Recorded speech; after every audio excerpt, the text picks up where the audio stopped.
Hey, casual crypto investor family, it is the casual crypto investor, and I am back with another video. In this video, we're going to be talking about how Ripple was still making moves after or even during the announcement that the whole SEC versus Ripple lawsuit has been finally finalized, done, over, finito. And yeah, so we're going to dive into how Ripple has just made a big purchase of a stablecoin company, and what does this mean for XRP and Ripple and all that good stuff. So we're going to cover that in today's video. I'm sorry if I'm bringing you this video a little late. I had a busy day today, and the day just got past me. So, but I still wanted to bring you some crypto content for today because things are just happening, just speeding up, and I'm loving every second of it. So nevertheless, let's look at the overall crypto market. We're sitting at a $3.89 trillion market cap, up roughly about a 0.25%.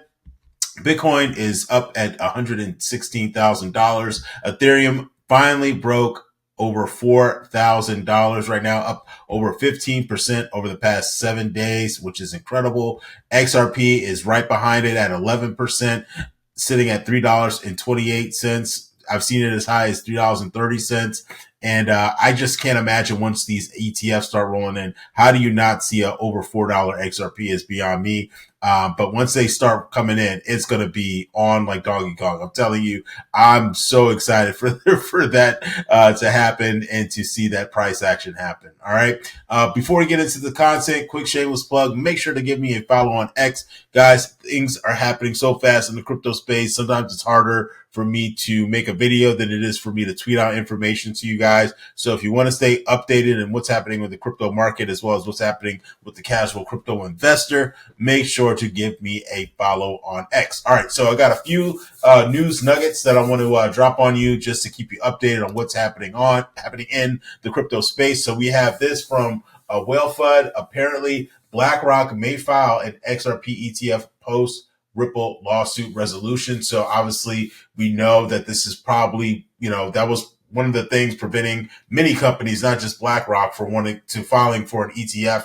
But obviously it's already been rumored that BlackRock is looking to do that. And so we shall see what happens in the next couple of weeks or so. But it would not surprise me if BlackRock also falls in line in regards to filing for an ETF. All right. Next up too as well, we have from Crypto Square just in, Ripple is now among the top 25 most valuable private companies globally, valued at a staggering $15 billion, man. That's what I'm talking about. From courtroom battles to commanding the global stage, XRP backbone keeps getting stronger, okay? They keep making acquisitions. They keep making, man, all I can say is Ripple is out here making chess moves while other people out here are playing checkers, okay? If you don't see the foundation that they're building right now, it's absolutely incredible to sit back and watch. And I'm still buying, man. I'm going to be buying until I can't buy anymore. I'm all in on XRP. I think that this crypto has enormous potential, and not financial advice by any means. I'm just giving you my opinion. Okay. Next up, we have this from Monica Long. This is huge, and I agree with this 1000%. She says that banks are no longer asking if they should tokenize. They're asking how to tokenize. Okay. They're asking, how do we get in this tokenization game? Because they want a piece. Okay. They want to be able to tokenize various assets so they can sell it, or they can basically add being able to tokenize these assets could actually put more money on the books. And so I think this is very exciting, and I think this is very true, and I absolutely love this statement here. All right. Next up, I'm not going to play the video, but this is Tom Lee. He is a contributor with CNBC, and basically he's saying that, that for the young investors, so if you're in your 20s, you're just getting started, you might be in college. It's never too early or even too late to start investing. Okay. And so he's telling a lot of these young investors that if you just started a job, you just graduated from college, and you're able to, have a little bit of more money in your pocket, put some of that money on the side and invest, right? And so he's saying that young investors should put 20% or more of their portfolios into XRP and crypto. There's a lot of upside to go. And I agree with that definitely. This is not hype. It's basically the truth. Okay. And so I know he's big on Ethereum too as well. I think don't quote me, but I believe he's calling for like a $10,000 Ethereum, and I think he's been buying a lot of Ethereum. But nevertheless, I think altcoins in general, especially the altcoins that have real world utility, are the ones that are going to reap the benefits of amazing price action in the future. Again, my opinion. Not saying that you should do that or not, or do it or not. It's up to you. But obviously, do your own research. All right. Next up, too, as well, we actually have a tweet from Brad Garlinghouse speaking in regards to the acquisition. So he says that no such thing as August doldrums at Ripple. Very excited to share that we're acquiring Rail Financial. Ripple and Rail together will be the go-to provider of stablecoin payment infrastructure for global financial institutions around the world. And this, just reading this or rereading this again, it also reminded me again of a tweet that I shared from a Watcher Guru, who said that there was a little company, I think in Far East Asia, that was looking to build their own stable coin. I think was it Rhina, Dyna? No, I think it's called China, right? Yeah, China was also thinking about or in the works of developing their own stable coin. So it's going to be interesting to see again, and we already know, as I mentioned, that Ripple does have some ties to China. Who knows if Ripple might be helping them out with developing their own stablecoin, but we shall see about that. So now that Ripple has acquired Rail Financial, what does this all mean? What's the goal? What are the objectives? Right? That's what we're trying to figure out. And so I have an article from Ripple basically saying what are some of the key objectives of this partnership between Ripple and Rail Financial. All right. So here we go. So we have, let me back up just so you know, let me back up here and scroll down to the bottom here. All right. So what is Rail Financial, right? What do they do? So Rail is a payment infrastructure platform that compliantly connects the best of fiat and stablecoin technologies so that clients can move money fast, save costs, and build to grow, all via a single API. Okay. And so Rail has enabled fintech payment providers, neobanks, enterprise orgs, and more to offer payment solutions for their operations and their customers, with everything from virtual IBANs and named accounts to USD rails and third-party payments. With more than 12 banking partners, Rail offers unprecedented redundancy so that clients can move their money with confidence. Okay, so in a nutshell, to kind of keep it simple, they are a huge rail system for stablecoins, basically, in a nutshell. All right. And so by Ripple partnering with Rail, it's basically expanded their network of companies that are companies that are maybe already using Rail's payment platform, and they can also grow their client list based on the linkage between obviously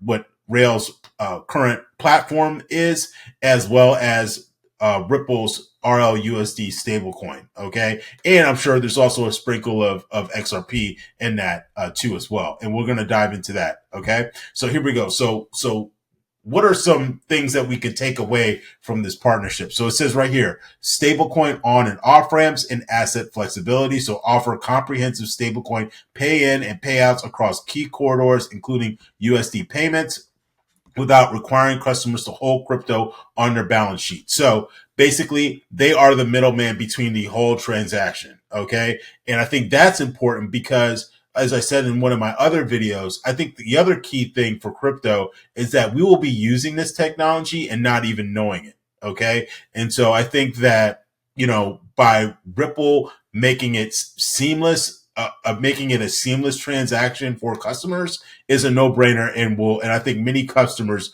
will love that would love that feature. Okay. Next up, we have third party and treasury payments. So offer flexibility to customers, enabling them to manage multiple payment types, including third party payments on behalf of their customers, as well as internal treasury flow seamlessly through a single platform. So no matter if they want to use Bitcoin, they want to use cash, they want to use treasuries, they want to use any type of form of payment they would like to accept, they will be able to do this through this partnership.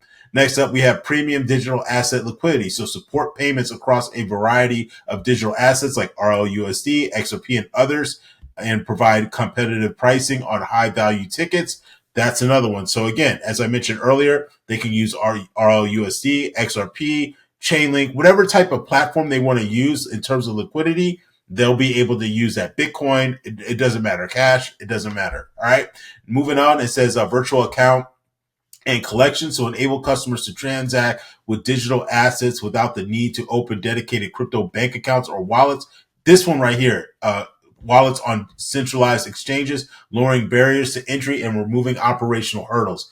This one, this right here is the creme de la creme. This one will have banks and organizations running to them, because the reality of the situation is they don't want to deal with this type of stuff. They don't want to have keys and wallets and addresses and all this stuff. All right. They want seamless. They want easy. They want simple. They want something that's low cost, something that's fast, and something that that there is less room for error. Okay. And I think this one right here will make them have a lot of success. Moving on, it says simple integration, which is another one, and always on infrastructure. So connect customers to a global, payment network that operates 24/7, 365. Okay. One of the biggest problems that large organizations, banks, all these various, just us, even us, mom and pop, investors and people that, have maybe our own small business or whatever the situation is. We hate dealing with banks. Okay. What happens if I want to do a transaction on a Sunday with a bank? I can't do it. Banks are closed. Now, granted, yeah, you have online, you have Zelle and all that other stuff where you can quickly send money. But if I want to do larger scale transactions or, more complex things, I can't do it unless the bank is open or I have someone, there with customer service to try to help me navigate, the situation that I'm trying to solve. So again, 24/7, 365. So I don't have to worry about bank holidays, okay, or time zone differences and all that kind of stuff, okay? We'll be able to move money 24/7, 365, which is absolutely huge. Next up, enterprise grade compliance and license. Enterprise grade compliance and license. So obviously they'll have license, they'll be compliant, so they'll be regulated. Obviously, when you look at all the cryptos, there's no crypto that has gone through what XRP is or what Ripple has gone through. Okay. So Ripple, XRP, RLUSD, they're going to be trusted. All right. So deliver regulated secure payment flows with 60 plus license that meet the highest standard for financial institution. They are increasing their licensings that they hold.